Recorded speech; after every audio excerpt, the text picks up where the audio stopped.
During the lead-up to tonight's budget, the opposition has argued against major spending cuts, claiming the government is exaggerating the inflation threat. It's also accused Mr Swan of reverting to type in targeting the rich to pay for Labor's election promises. The Shadow Treasurer, Malcolm Turnbull, joins me now.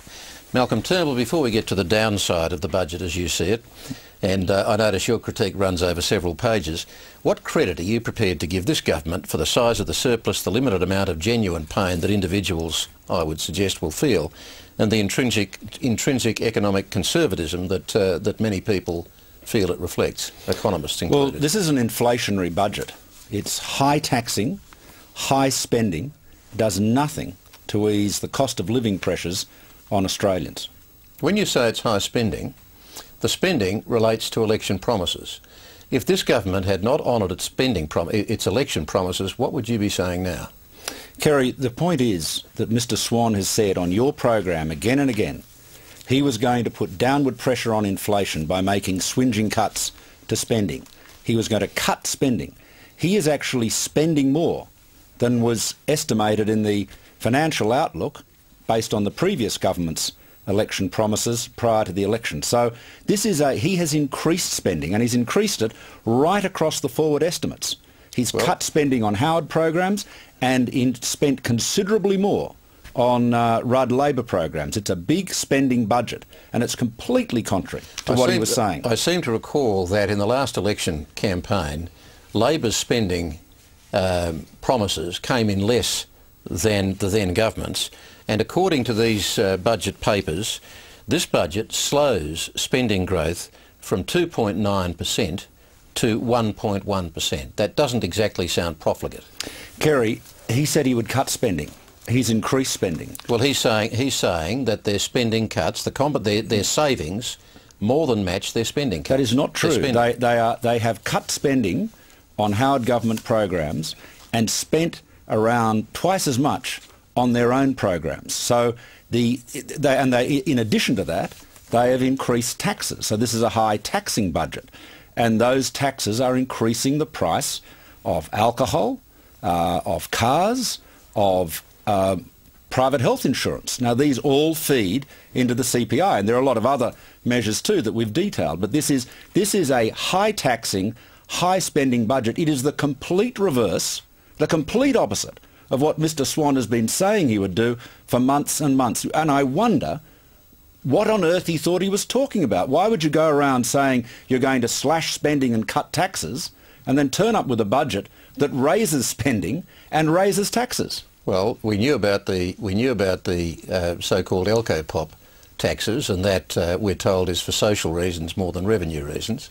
Well, but we're also told in this budget that the overall tax take is actually down, not up.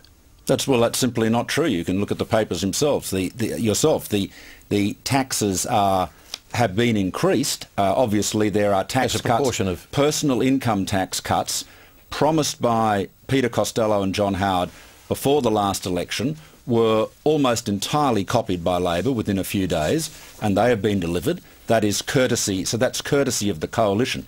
That's what families and Australians have got out of this in terms of tax relief.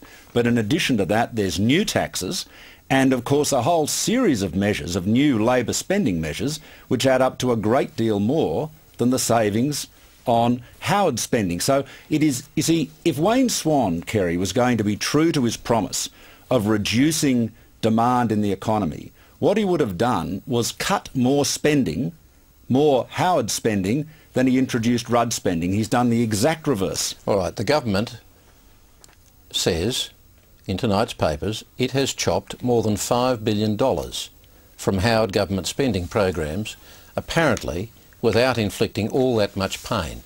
Doesn't that suggest that there was a great deal of fat built into the budget by Messrs Howard and Costello? But, Kerry, it's not a question of fat. It's a question of different priorities.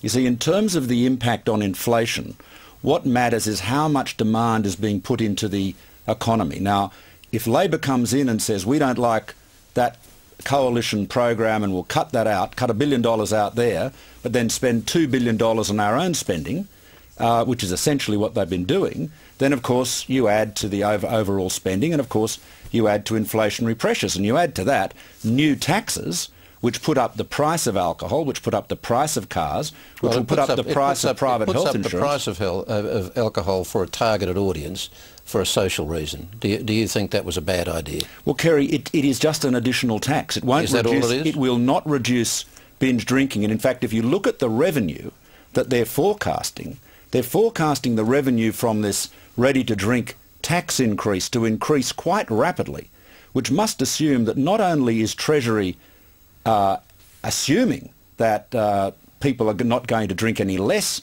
of these ready-to-drink drinks, but in fact they're likely to drink more. It's as though they're trying to profit from further binge drinking. And you look at the private health insurance changes, what happens there is the government loses about $600 million in revenue, but is relieved of $900 million of expenses. So that whole private health insurance juggle that Mr Swan has done has put $300 million into his kick and not a cent going into the public hospitals, which are going to be under pressure because people are going to drop out of private health insurance. Mr Turnbull, when you look at the fact that there is $40 billion going into what Wayne Swan would describe as nation building, $20 billion next financial year for an infrastructure fund, $10 billion for health infrastructure, $11 billion for education infrastructure. Do you cavil with that? You take issue with that? Well, Kerry, what I do cavil with is what Mr Swan has done is just look at infrastructure. He's taken $20 billion and said he will put that into a fund to spend on infrastructure. He doesn't say when he's going to spend it. He doesn't say what...